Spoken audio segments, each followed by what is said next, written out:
Or working on interannual ocean variability in the Ross Sea region. Yes. Is that correct? Not recently, but yes, that happens. And we will hear about the phase change and boundary layer structure. So I'm talking today a lot about processes and not a lot about math and why it matters, mostly because this talk is motivated by my nightmares about what happens to ice. And the processes that I'm interested in are below the sea ice or ice shelf. So I'm interested in the fluxes of water and salt that go from ice to the ocean or the other way around. So I'm going to talk about two processes and why I care and maybe why should large-scale models care. In a good tradition of giving away the summary in the beginning, there are two temperature regimes and there are two velocity regimes, and both of them call for a flexible heat and salt flux parameterization, at least in theory. And we can use some ideas that were developed for ice walls and at least apply them to ice shelves. So, I'm talking a lot about ablation, and this is the term I'm going to use throughout the whole work as a thermodynamic ice loss. And for me, that just means that it's not mechanical, so it's phase change caused by heat or salt transfer. And there are two ways ice can ablate. First of all, ice can melt if your water is warm enough. And this is a bit like in middle school physics when we had to figure out how warm the water should be, but it still works in nature. And in this case, I don't care if it's ice on a lake, if it's ice in a glass of bourbon, or if it's an ice shelf. If your water is warm enough, ice will melt at its own melting point. However, often our oceans are not warm enough, and in this case we have to transfer salt from the ocean to the interface, lowering the local freezing point just enough for the phase change to happen. So it becomes an interplay between both heat and salt balance. And this is the process that's called dissolving. And large models really often do that, but they don't always call it dissolving. To understand the difference, it's, I think, useful to look at the structures of salt and temperature next to the interface. So we have ice on top and water at the bottom. During melting, well, no, let's start from dissolving, because this is familiar to oceanographers. There is both a gradient in salinity and gradient in temperature on the ocean side. We know that this point is somewhere between temperature of water and temperature of melting point of the ice. So we know that salinity is not zero, and it's not actually the salinity of water, it's somewhere in between. So the salinity profile gets a step change at the interface. This process is driven by a chemical equilibrium at the interface, and it will stop if the salinity gradient in water will disappear. So if you don't transfer salt from here to here, ice not dissolving. In the melting situation, you get a layer of fresh water next to the interface, and it's not really that thick, it's kind of a millimeter thick, but it frees you from the dependence on the salinity transfer coefficient. You only need to transfer heat in this last millimeter, so the melt rate is much higher than the dissolving rate. And all of this work has been developed for warm solid, or they sometimes don't specify the gradients in the solid. So if we add the temperature gradients in the solid, then we kind of change a bit the story, but there are still two types of boundary layer structure on the ocean side, caused by the heat regimes. Well, because I'm an oceanographer, there has to be a TS diagram, and the whole process can be,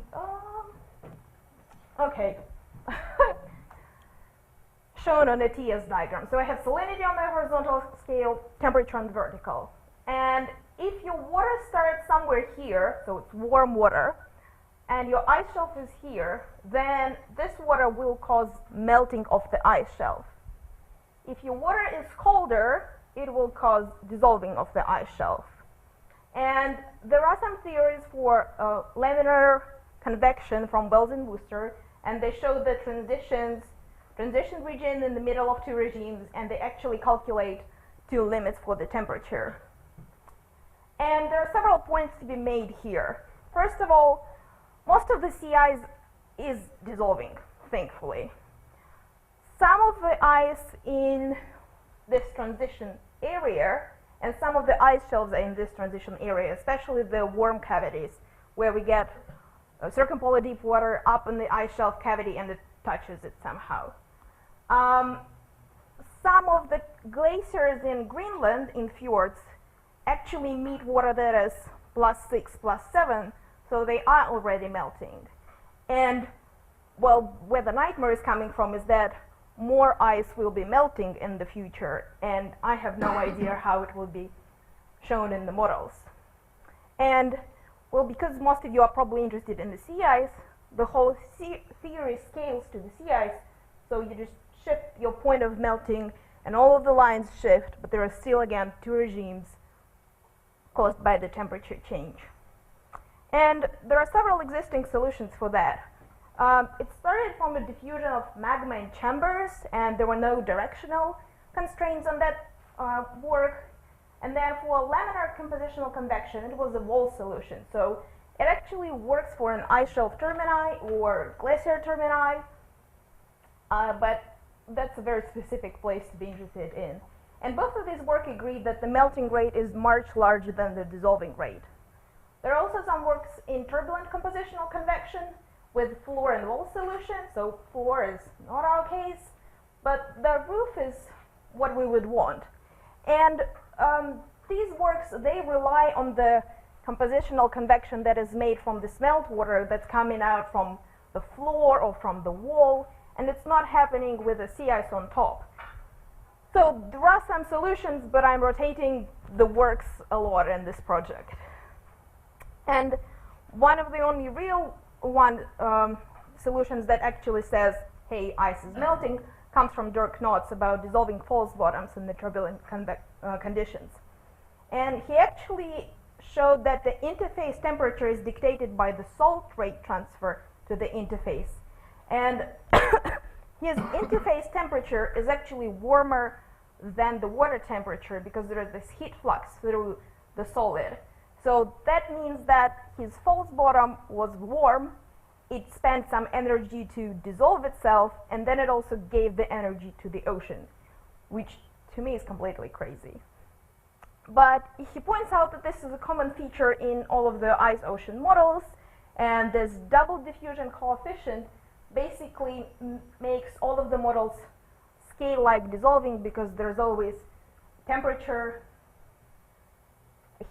Turbulent heat transfer coefficient is always bigger than turbulent salt transfer coefficient. So that makes them all dissolve with different levels of scaling between two processes. And it's based on molecular roughness and diffusivities and how, basically, how much do you think roughness affects these processes. And well, there is a range of these ideas. The second process that I'm thinking about is different convection regimes. So this is the work developed for a wall.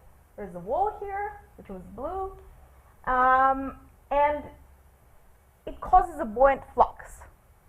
So in the beginning there is laminar convection, but I don't think that matters on the geophysical scale, but so let's just skip it. In the mid-range there is a buoyancy-controlled turbulent convection. So that means that there is a buoyant flux rising up, and the width of the viscous sublayer is determined by buoyancy stability criteria here. At higher up the wall, your turbulent flux here becomes so fast that you start to exert shear onto the viscous sublayer. And the width of this sublayer is determined by a shear stability criteria. And there is a pretty good idea when this happens, except that this work doesn't think that stratification matters. Well, mostly because it's just the vertical wall. So why I think it matters in the real world is that most of the lab works that are done with ice and water fall into this category. And well, most of the real sea ice is kind of here. And also, the heat flux is highly dependent on the width of your viscous sublayer. So in this part, it is actually not a function of velocity. It's only a function of velocity in this situation.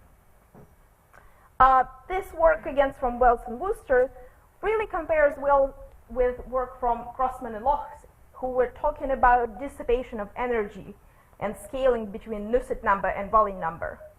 So they call the layers really differently, and they say that it's different processes and they don't have anything to do with each other, but the results are still the same. So the scaling between Nusselt number and Rayleigh number changes from 1/4 to 1/2 as we increase the turbulence. And they actually agree on this condition here as we go from what Wells would call the buoyancy regime to shear regime. So this would be an instability of laminar boundary layer of a Blasius type, and you would have to calculate the critical Reynolds number that everybody agrees on. And this actually gives us a place to work on. Is it really happening in the world or not? The fact that the scaling between Nusselt and Rayleigh number changes actually has the implications on the heat flux. So if in buoyancy-driven regime, you would have one dependent of temperature difference, and in shear-driven regime, you'd have another dependent on the temperature difference. And also, only the shear-driven regime is the heat flux transfer in the shear-driven regime is dependent on velocity. The buoyancy-driven regime is seen in lab studies, and the independence from the velocity is also confirmed. So this is a work by Karen McConaughey. They have a vertical solid, and it dissolves, and there is no external source of velocity. And all of the convection is buoyancy-driven. And they have a dissolving rate, and they have this composite variable that has densities and temperatures and specific heat and everything else, but not velocity. And they show that it scales really well from one experiment to another as they change the temperature of the water. And they also suggest that the dissolving rate can be just a function of temperature difference, but not in the power law 1 as we used to. If we combine the two ideas, the question it begins to bother me: how do these two different regimes in two different parameters interact with each other? So I know that velocity regimes will affect the width of the sublayer, and I know that melting and dissolving will determine what's the structure inside of the sublayer. So both of them have to be in interplay with each other to determine the ablation rate, because it's also a function of this heat flux through the boundary. And I don't know how these two lines will shift if I introduce velocity. So do I need a higher temperature to go to the shear regime? Or do I need lower temperature and actually the velocity will overcome? I don't know. I'm also not from math, so I have no idea how to figure it out. But some people have ideas, and if we go back to Grossman and Lochs, they have this original picture. So that's Prandtl number on the vertical and Rayleigh number on the horizontal. And they show these regimes, and you go from one to another if you have one idea. So this is me interpreting this plot and adding some lines just to figure out what's happening. So the original ideas were developed for air. They use this Prandtl number, so you go from laminar to buoyant to shear. Well, they're not called the same, but the analogy is still the same, the scaling, right? So for the water regime, you would shift to here. And this would be appropriate to a melting regime, because you have to work with the heat, this boundary layer, basically. But if you're still in dissolving, you have to destroy the salinity boundary layer. So it's more appropriate to use the Schmidt number for water, and then you jump to here.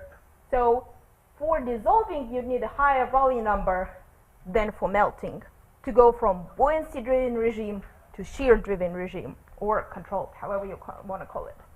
And so this is the numbers that Karen McConaughey suggests, and they show that for vertical wall in their set of in lab, this is 3 to 5 centimeters per second. But that's not a realistic number for a geophysical scale. The bottom line of me combining these two regimes is that the boundary layer structure is flexible for all of these parameterizations. And because the parameterizations were based on the boundary layer structure, that should inform that parameterizations should change. So I have the melting on the top, dissolving on the bottom, and there's buoyancy-driven and shear-driven on this top. So I still have this fresh layer of water in the melting regime. I don't know how width changed. That's just me assuming things and hoping that it happens like this. But I would really love to just refer these ideas to the usual definitions that we have in the boundary layer structure and see how it will inform the change of parameterizations.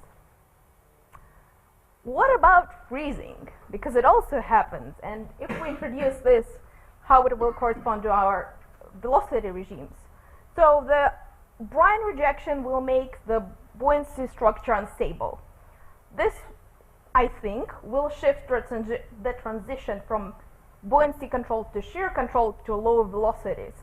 So basically you need a smaller external velocity source to create enough shear to influence the viscous sublayer, right? Because it's already doing something, mixing.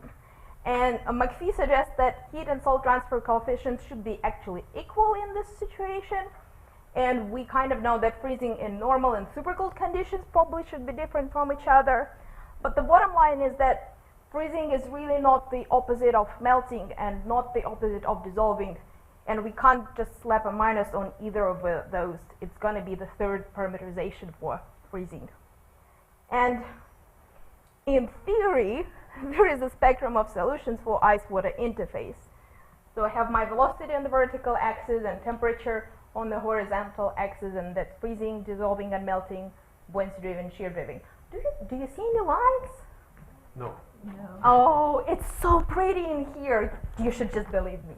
So there is a transition area here and two transition areas vertically between. So there are 6 boxes, right? And I think that the raw sea is kind of here, but who knows? I don't know. But the point is, yes, something will be melting, and we kind of have to shift between all of those regimes.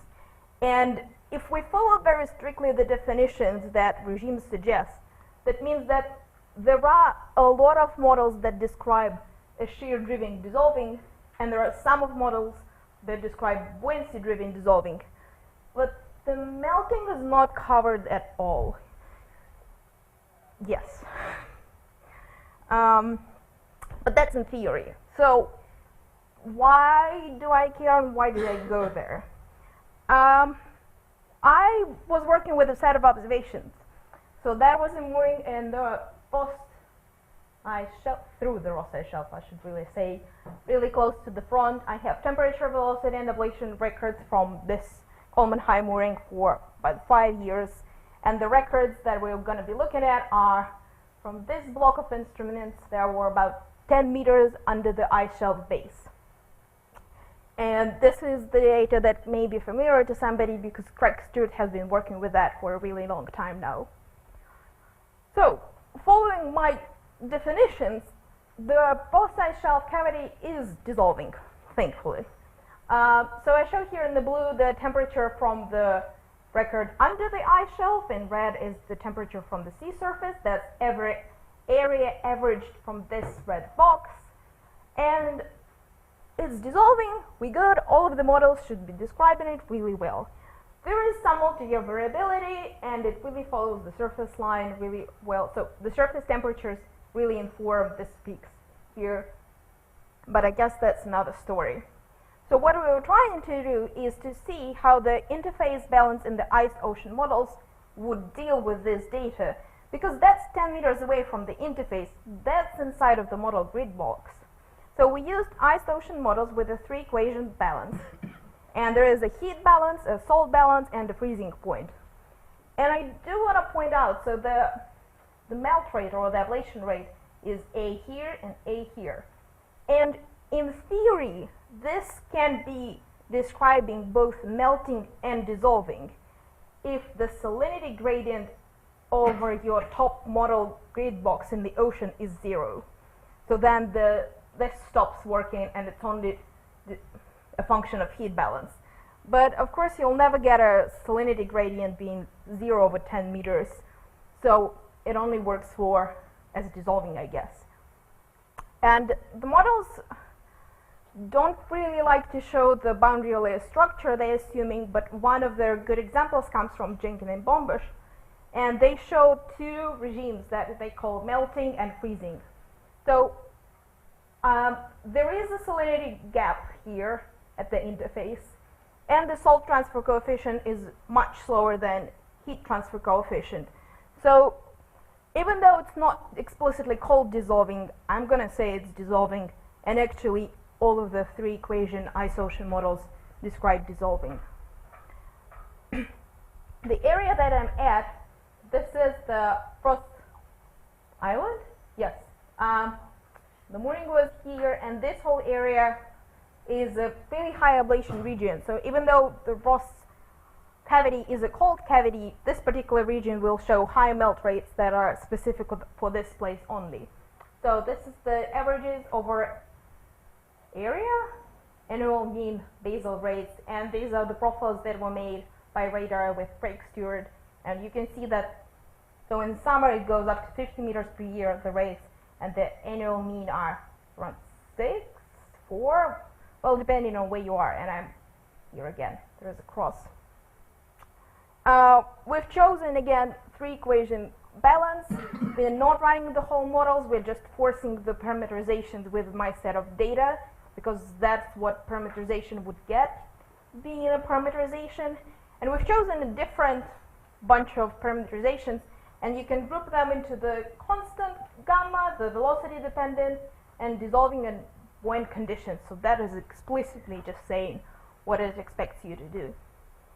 So this are my ablation rates over 5 years. The thick black line is the actual measurement. And this is the spread of velocity dependent models. And you can pick one that's good in summer, you can pick one that's good in winter. There is no reason to jump from one to another, because then you'd have to say the drag coefficient or the roughness changed from summer to winter, and it's all melting, so I don't know why it would. But in the end, they're not that bad, I think, maybe, I don't know.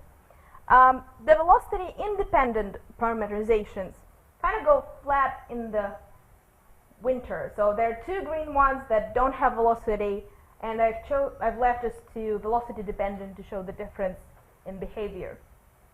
So if in winter your temperature driving is kind of constant, the parameterization goes flat, and the ones that have velocity in them peak the shapes really nicely.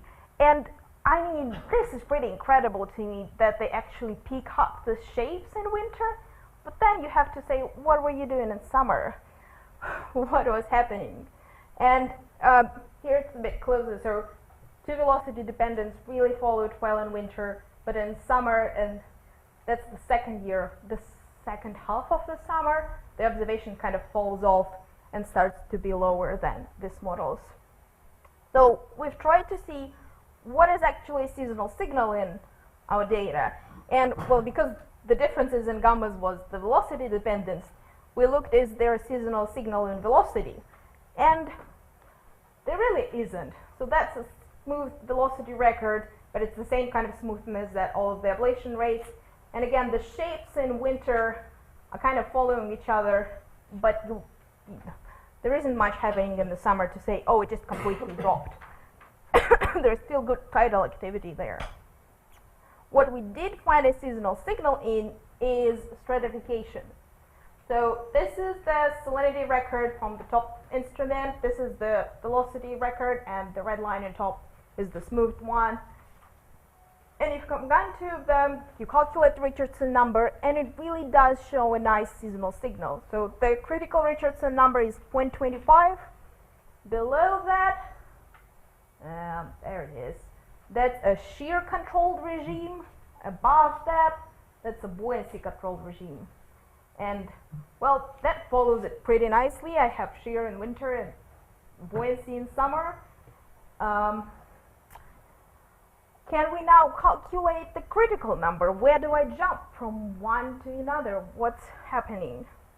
So, in the theory that was developed by Wells and Worcester, there was a vertical hot plate, there was no salinity, and it was a smooth surface. Salinity does exist. It has a good, strong influence on density. If we tilt our surface, then you kind of have to scale up the velocities. You have to include the roughness, and then there are also tides that kind of add this external velocity source. So I can't only rely on the buoyancy created velocity. And if you go to a completely horizontal case, so a roof, you kind of have to be really skeptical about the buoyancy source.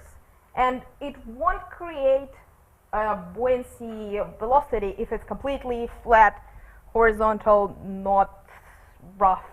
But if it is rough and it's not completely horizontal, maybe it will. So we were trying to include the stratification in our roof case. This is a normalized ablation rate. So it's ablation rate divided by temperature difference. And if you take out the temperature difference, then the model is reacting to something else, usually the velocity input. And we tried to calculate the Richardson number for 5 years to see if the regimes will change. And I only have salinity for a year and a half, so this is the Richardson number with this real salinity data. But if I assume just a simple sine wave, basically, of salinity, and I use the real velocity data, I get a pretty good approximation in the first year and a half, so I can fill in the gaps. And there is not much there. So there is some seasonal signal here, and I would hope to see that these peaks kind of went into the gaps, but they really didn't. And this is, at some point, discouraging. At the other point, this assumes a lot about the interface conditions. So I don't know, to calculate the Richardson number, you would need a gradient of salinity, and I don't know my salinity at the interface. And it becomes a chicken or an egg. I can assume that the model is correct and calculate the interface conditions, or I can say, no, I know the interface conditions, and then I have to tune the model to something. And I haven't really decided what I want to do with that. So this is where I'm stopping for now. And the reason that I can't trust the models is that this gamma coefficient that should actually reflect of everything, because it's by definition a change over the boundary layer, it's really different from model to model. So if it's a change over a boundary layer, what's your boundary layer definition? Is it your top grid cell? Is it your plume depth? Or is it some extra calculated value? There is a temperature difference, and models actually define it differently.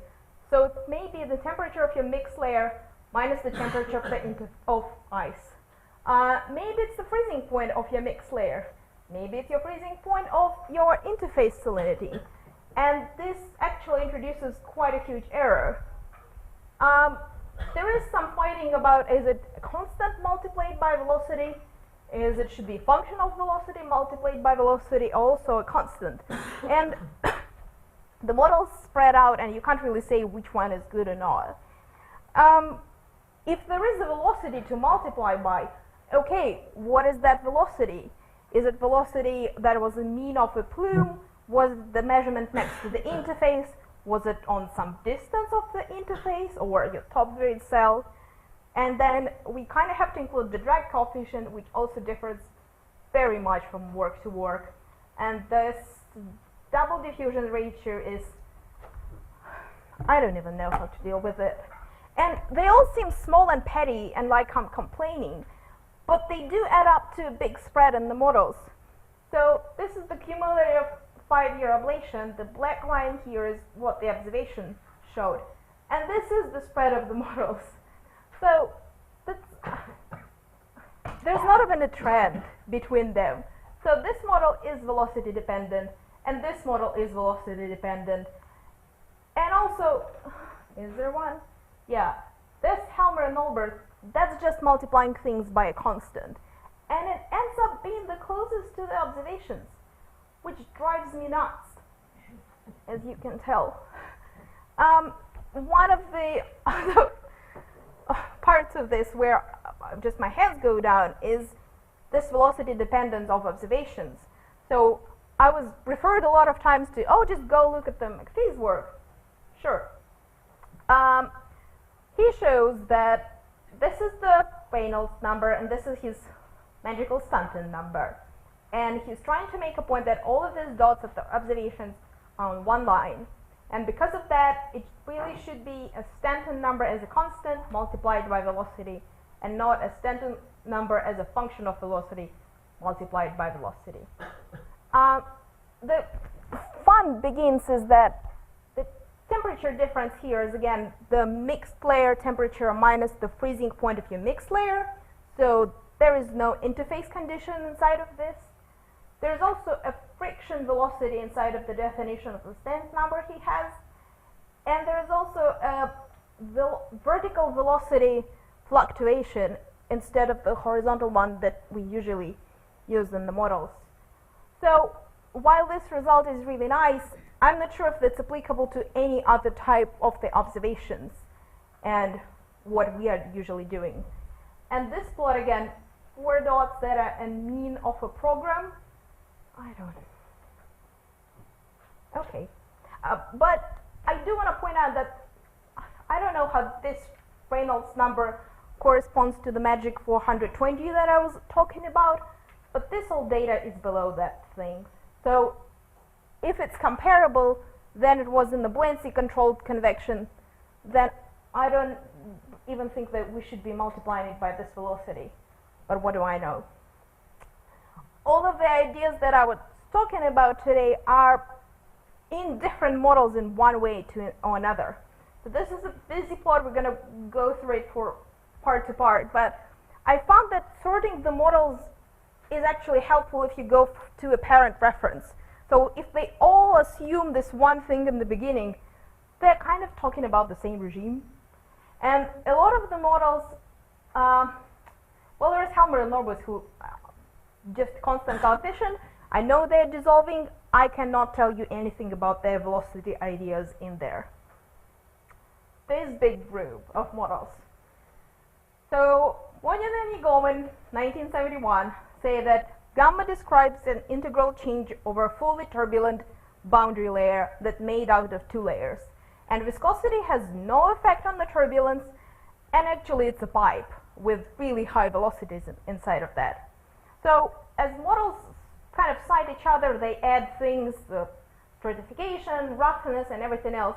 But basically, if you're citing this paper by McPhee or this paper by Kader and Iglo, you're kind of thinking it's a shear regime, because this is what they had in mind. And all of the models as developed, they still are in the shear regime. And they all scale gamma T to gamma S more than 1, so it's all dissolving. Another very small group of models comes from Kerr and McConaughey, and they actually have a paper with DNS modeling there that confirms their lab results. And this is all buoyancy-driven dissolving, and they showed that dissolving rate is independent of velocity, and it can be just scaled as temperature in 4/3. And the very small group with Wells and Worcester in them, because they actually showed the differences between laminar dissolving models. So they show what is dissolving and what is the melting and the differences inside of them. Should you care about that? Well, my opinion here is very different from other people, I think. So this is the result from Wells' PhD thesis, and that is melt rate over temperature. And this is, again, his solution for laminar convection. So we change the slope is a very generous description of this change. And yes, there is not much difference there. I am, though, going back to my nightmares part of this idea is that this is laminar. I have no idea how velocity will change this. But there is some comfort that global models maybe do not need to care in some specific cases about this. So if you don't represent any kind of stratification in your top boundary layer and you don't have any idea how buoyant it is, there is no point of talking about that.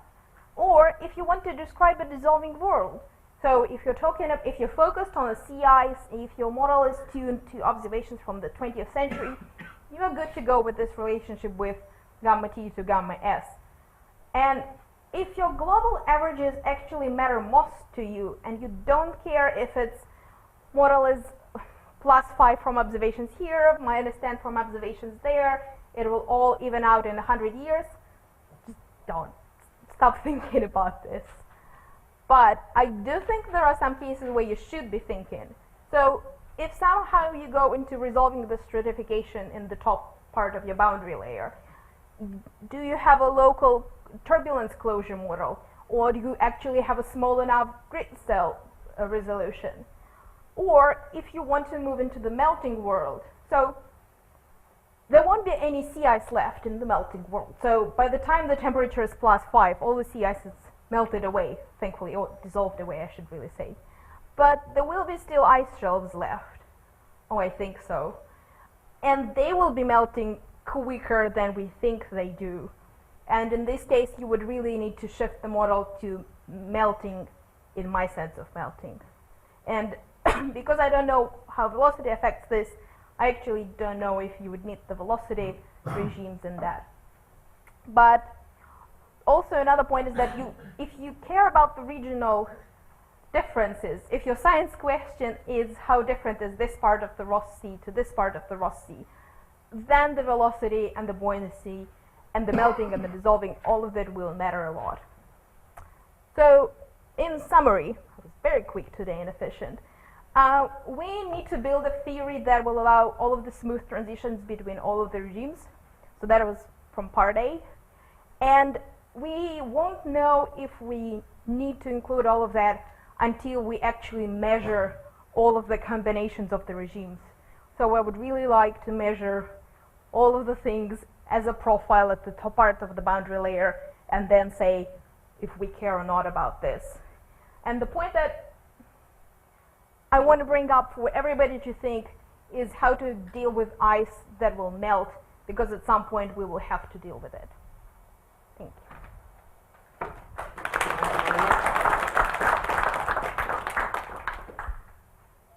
Time for questions?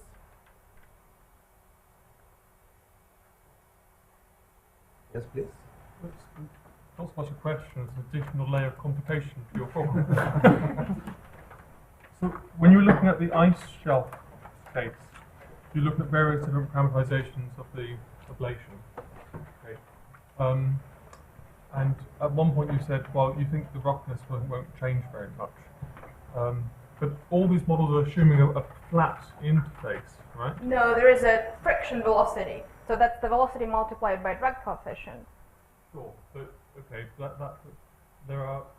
possible that the geometry of the interface will change between a freezing and a summer regime on length scales which are not captured through that roughness length. So, for example, if you have a flow in the water beneath the growing phase, you can evolve corrugations of the surface which can actually enhance the transfer, and in melting, you probably lose those. Yes, except that I'm not freezing at my winter. I'm still dissolving.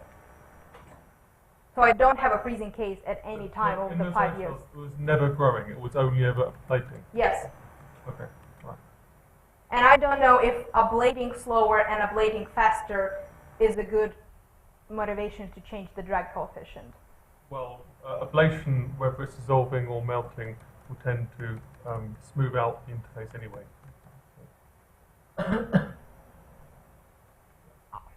I don't know.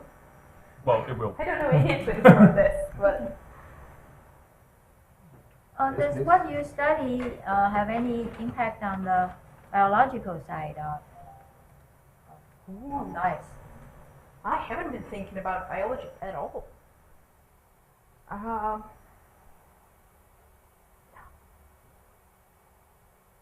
don't know what they like.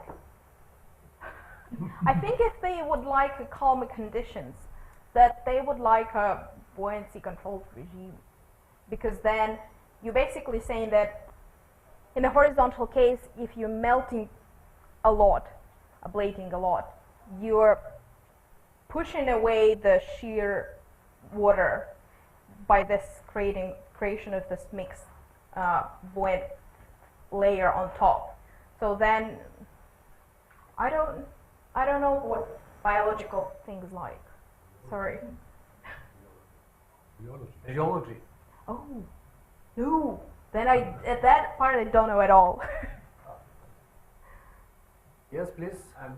Over which, at what point, at what depth resolution, do the different regimes start having an impact? So at what resolution could you be able to tell the difference in models? From what position? Sorry, so over like at what resolution, in terms of depth resolution, at which point, so how small would you need to be able to differentiate between the different regimes? You know, sorry. I think I need to measure things before I can answer that. Okay, I think it's time to have a break. Some more questions for Alena we can take in a break. So let's go and have tea and coffee. So thank you again.